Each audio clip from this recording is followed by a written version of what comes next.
Bible prophecy is active and unfolding daily. Zechariah 12, Isaiah 17, Psalm 83, Ezekiel 38. Here is what the LameStream Media is not telling you.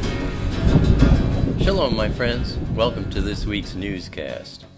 From the Daily Beast, a new U.S. intelligence report on ISIS, commissioned by the White House, predicts that the Islamic State will spread worldwide and grow in numbers, unless it suffers a significant loss of territory on the battlefield in Iraq and Syria. That sounds to me like a ploy to convince America that we need to conduct warfare in Iraq and Syria. From Haaretz, opposition websites in Syria report that the nature of Russian operations in Syria has caused anger and disappointment in Iran. Russia's aerial attacks have made it the most important military force in Syria. Earlier this week, Russia hit targets near Raqqa, the Islamic State's capital in Syria, with cruise missiles launched from an advanced stealth submarine in the Mediterranean Sea. Moscow previously fired missiles from warships in the Caspian Sea in October and November. By using the military campaign in Syria as a testing ground for new weaponry and hardware, the Kremlin is alerting Western powers of Russia's newly restored military prowess after decades of delay.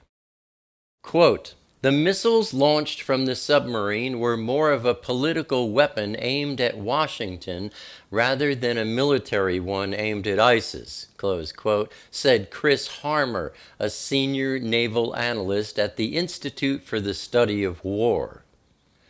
Quoting again, "There is no tactical reason for Russia to fire a cruise missile.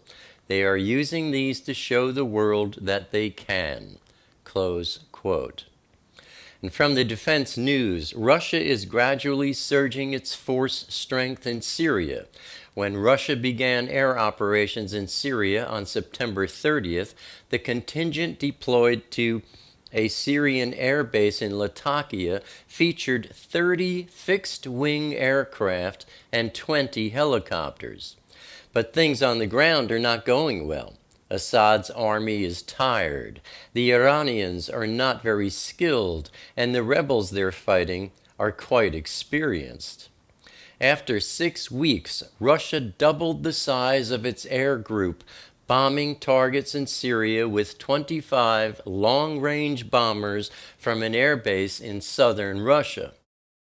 Further, the size of Russia's naval force off the coast of Syria has also doubled to include 10 ships, including the Moskva guided missile cruiser, outfitted with air defense systems that also cover most of Syria, and ships carrying Caliber cruise missiles. Up to 5,000 Russian personnel are now reported to be in Syria. Now, as a side note, Islamism, which is the desire to impose a single version of Islam on an entire society, is not actually Islam, but an offshoot of Islam. It is Muslim theocracy.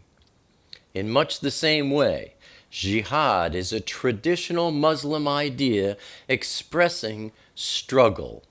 Jihadism, however, is something else entirely. It is the doctrine of using force to spread Islamism. Now, I have some personal thoughts to share once again this week. In my December 1st newscast, I spoke about the video of 15-year-old Natan, who was taken up to the Shamayim and shown some things about coming world events. He spoke of the Messiah as someone who is not dead, but alive and walking around here on the earth, and he said that many people already know him. Then Natan expounded, saying that when the Messiah is revealed, it will be a huge surprise. and that he would judge people by smelling them. Now also, Natan spoke about the Mount of Olives splitting in two, saying that at that very moment the Messiah would be revealed to everyone, adding that 2 dead people will rise from the dead, those being the 2 witnesses we see in Revelation 11. Now, I've been having some problems with Natan's report since that report, and I wanted to share it with you. First, everything he presented was founded on a works-based belief, which is common to Judaism as well as Catholicism and other religious doctrines that are contrary to the word of Yahweh. And, I pointed that out, saying, we have to understand Natan's way of thinking, and perhaps he's influencing what he saw. But if he was shown the truth, why wasn't he shown the greatest truth of all?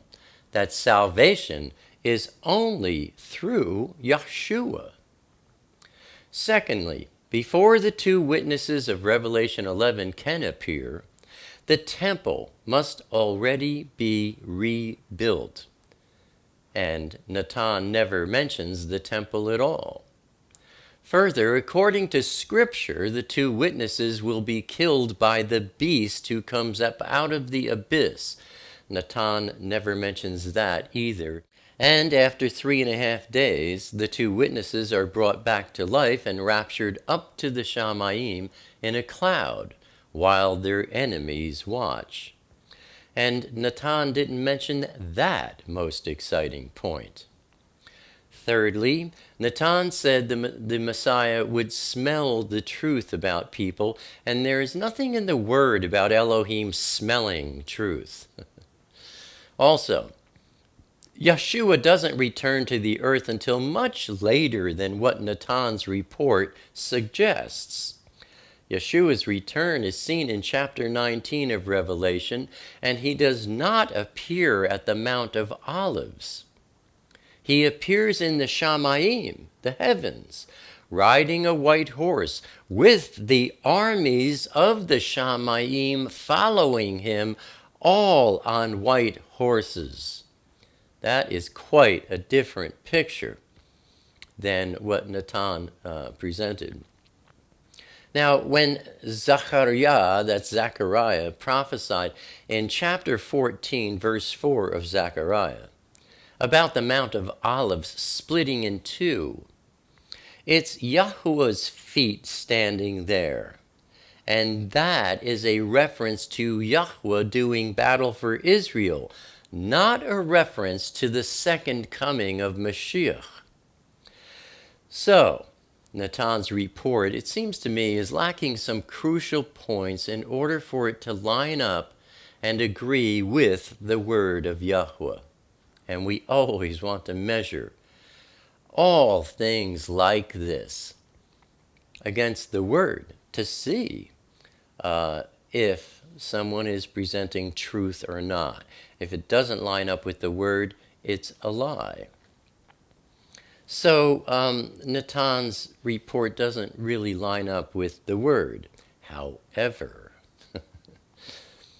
it does do a very good job at setting people up. People who do not know the word of Yahweh, which is almost everyone on the planet, my friends. I mean, those who really know his word. It's a setup to get them to believe that the Antichrist is the true Messiah. Because Natan's report could line up with what we know about the appearance of the lawless one we see in 2 Thessalonians, commonly referred to as the Antichrist. Now I'm thinking, especially because Natan is, so far, an unbeliever, that Satan may have been the author of the whole experience that Natan had, and fed him information that, as I said, will serve to set people up to believe that the lawless one, mentioned in 2 Thessalonians chapter 2, the Antichrist is the true Messiah. It's completely possible that Satan could have brought Natan up into the Shamayim. Satan is the ruler of the powers and the principalities of the air, which is part of the Shamayim. And after all, the word says that many will believe this false Messiah and follow him.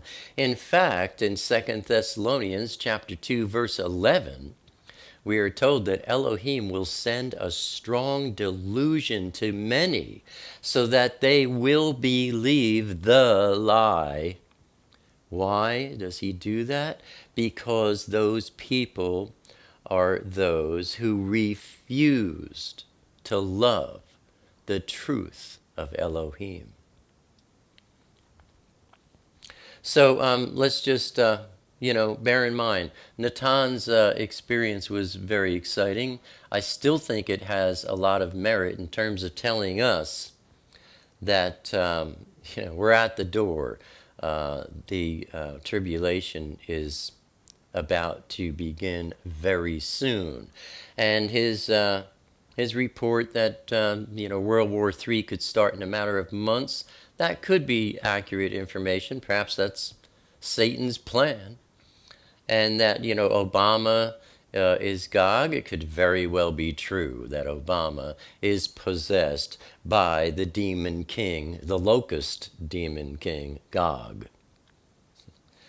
And one more note. In last Thursday's word study, I said that we are in the last 5 minutes of history.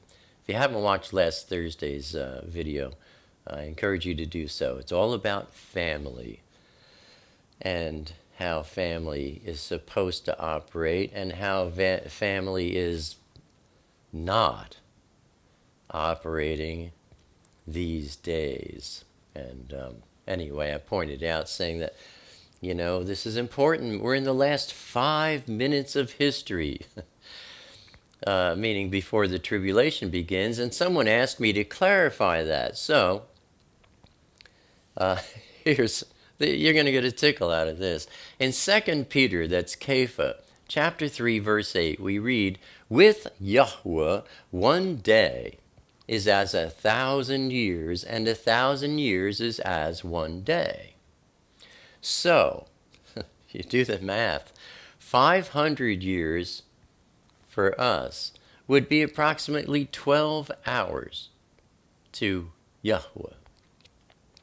250 years would be approximately 6 hours, which means that America has been a nation for less than 6 hours. 125 years be about 3 hours. 62 and a half years would be about an hour and a half. 21 years would be approximately a half hour. 10 years would be approximately 15 minutes, and so 5 minutes would be less than 4 years. So, although, when I said that last Thursday, I was just, making a point that we're close. But when I calculated it out, I think it's pretty accurate. I think we are in the last 5 minutes. And that being so, I imagine everyone up in the Shamayim is like, hurry up, get ready, set the table, and they're probably all running around like they're coming home, getting ready for the feast and the wedding of Yeshua and his bride. So let's turn to wars and rumors of wars. On Tuesday, December 8th, Iraqi security forces recaptured a large district in the city of Ramadi, seized earlier by ISIS, while a total of 39 people were killed in fierce clashes and airstrikes against the extremist militants in and near Ramadi in Iraq's western province of Anbar. Iraqi security forces and allied Sunni paramilitary tribal fighters stormed the Al-Ta'mim district in the western part of Anbar's provincial capital city of Ramadi, some 110 kilometers west of Baghdad, after heavy house-to-house clashes. On Thursday, December 10th, from the Times of Israel, high-ranking members of Hamas's military wing are bringing injured ISIS fighters from Sinai into Gaza for medical treatment, while the Islamic State in Egypt helps Hamas smuggle weaponry and vast sums of money into the Gaza Strip. Israel's Arrow 3 missile interceptor successfully shot down a target missile on Thursday in what the Defense Ministry called a major milestone in Israel's missile defense system capabilities. The missile successfully tracked the target and killed it. The Arrow 3 is designed to shoot down intercontinental ballistic missiles outside the atmosphere, intercepting nuclear, biological, or chemical warheads closer to their launch sites. Then on Sunday, December 13th, from RT News, Islamic State militants attacked the Syrian city of Homs, which killed at least 16 people and injured dozens more. The militants said their fighter blew himself up with 150 kilograms of explosives near a central city hospital. Then on Monday, December 14th, from Ynet News, the Israeli Air Force struck 2 Hamas infrastructure targets in Gaza overnight in reaction to rocket fire from a coastal enclave on Sunday night. The Air Force struck a Hamas maritime police base in northern Gaza and an armed wing base in the Strip's center in reaction to the rocket fire. No casualties were reported. Turning to our Intifada update, Israel's Transportation Ministry launched a civilian security unit on Sunday that will be stationed along public transportation routes around Jerusalem. In its first phase, the 300-person unit includes security guards, former combat soldiers, and dozens of special security vehicles which will operate along traffic arteries. The guards have been authorized by the Israel Police to conduct body and luggage searches as well as detain suspicious parties. On Monday, December 7th, from Ynet News, a 40-year-old Israeli was critically wounded in a stabbing attack by a Palestinian near the Tomb of the Patriarchs in Hebron on Monday afternoon. The terrorist was shot and killed by border police. And on Wednesday, December 9th, from the Jerusalem Post, a Palestinian terrorist wounded an IDF soldier and a civilian in a stabbing attack at the entrance to Beit Hadassah in the West Bank city of Hebron. The terrorist was shot and killed. Then an Israeli couple sustained gunshot wounds when a Palestinian showered their vehicle with bullets as they drove near Tulkarm in the West Bank on Wednesday evening.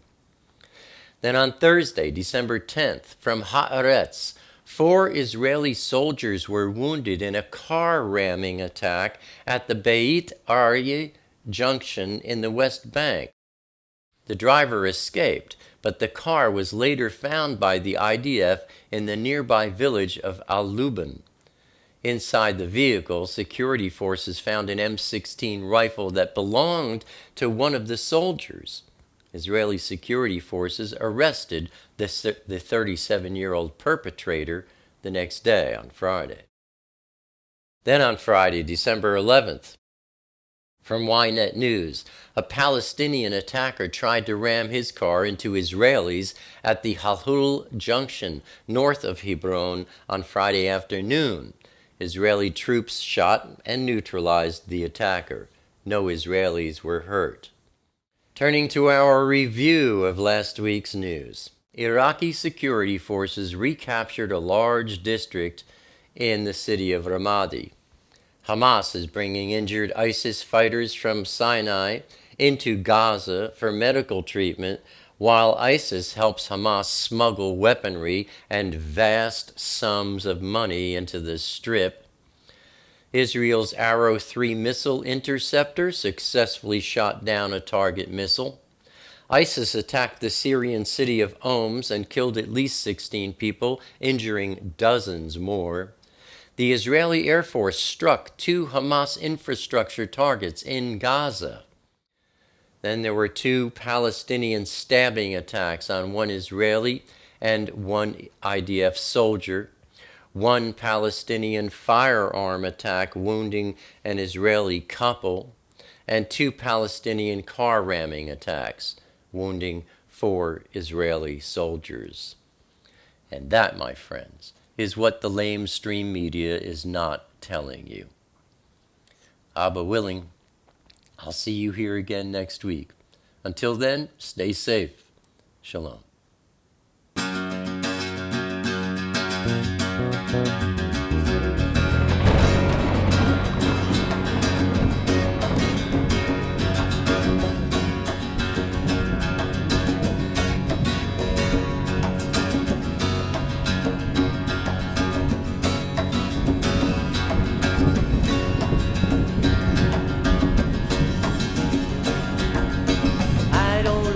Crowded rooms, I need more space than I consume.